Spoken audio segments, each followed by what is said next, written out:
Okay, children, how was your active pause?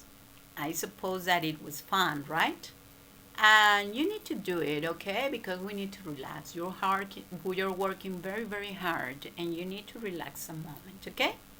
And it is fun. I hope that you did it very well. Now let's continue with the work.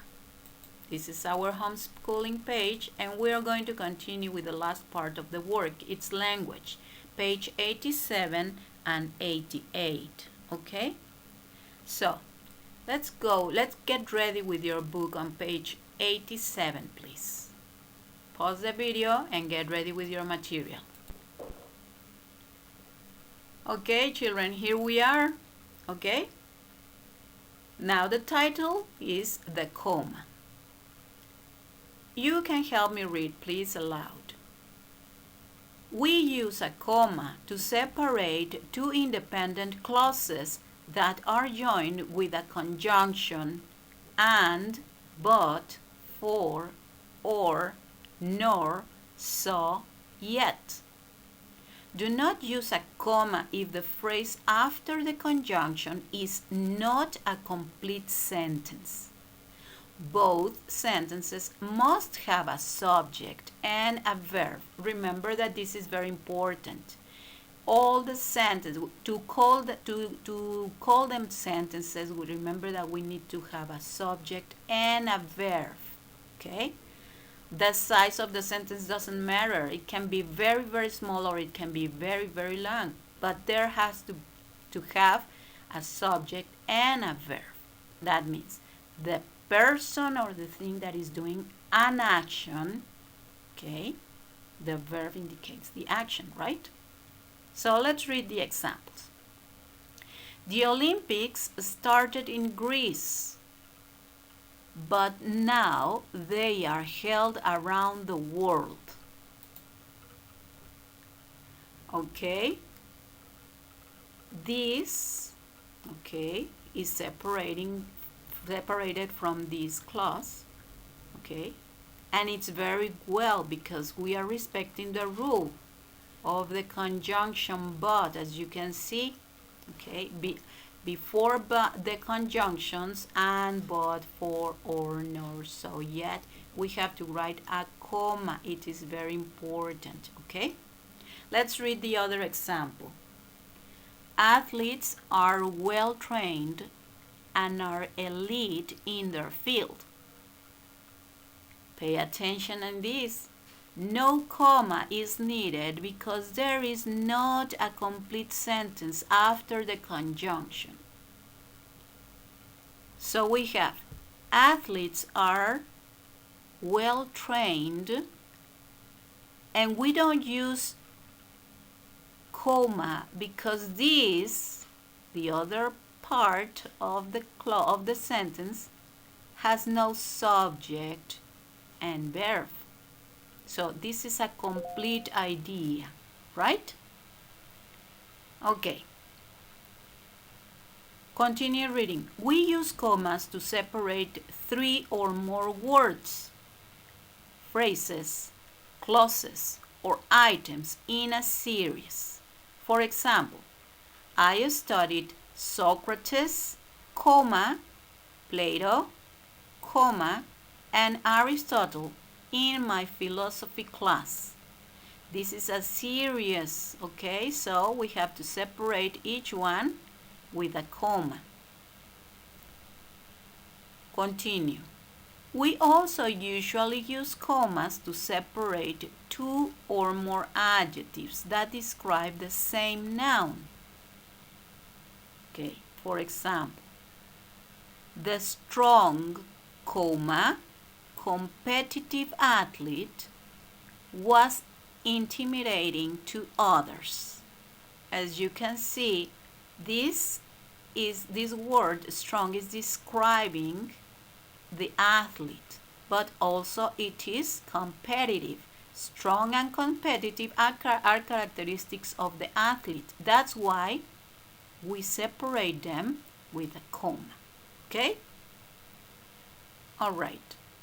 What you have to do is this. Read the following sentences, add commas, where they are needed and circle them. Okay, I will help you to do this, and then you continue with the others, right? All right, take your pencil and let's read. Hermes was considered a trickster, and he was the messenger of the gods. Remember that when we have a conjunction like and, we use before the comma. But we need to remember that the next clause should have a subject. In this case, we have a subject, and we also have a verb. So this clause is complete. So in this case, yes, we can write here a comma. It is very small. My comma is very small, but it doesn't matter, okay? Yes? Let me see. Let me try with another thing. Here it is, so you can see it, okay? Now we can read. Hermes was considered a trickster, and he was the messenger of the gods. Now you see what's the function of the comma? All right. The rest of the sentences you have to do them, okay? All right. When you finish this, we can continue with the next page, that is page 88. Okay, children, let's continue with page 188, sorry. The comma. Let's continue with the use of the comma. Another use for a comma is after an introductory clause, an introductory phrase or words that introduce the main clause. Introductory clauses often start with words such as after, although, as, because, if, since, when, and while. Now you're going to understand this. For example, after the heavy rain, comma, the plants grew nicely. What is an introductory clause, as it says here? They often start with these words because this is telling you that this information is incomplete, that you have to continue giving information so this clause makes sense. After the heavy rain, if I stop here and I don't have this, you are going to say, okay, imagine before this, and I don't have this, and I say after the heavy rain, and you're going to say, what? After the heavy rain, what? Can you see? Some information is missing. So we need to continue this information. That's why we are introducing another information with the next clause. Okay? That's why we use a comma. So your exercise is about this. Choose an introductory clause from the box to fit each blank. Add a comma after the introductory clause. All right, let's read the first one. The pipes have been freezing often. What? Why did the pipes have been freezing often? And it says, while I was backpacking in Greece, the pipes have been freezing often? No. Since the winter started, it does make sense, right? Why? Let me write it. Since the winter started, comma, the pipes have been freezing often. And this makes sense. The pipes, I'm going to tell you this in Spanish, cañerías, el caño.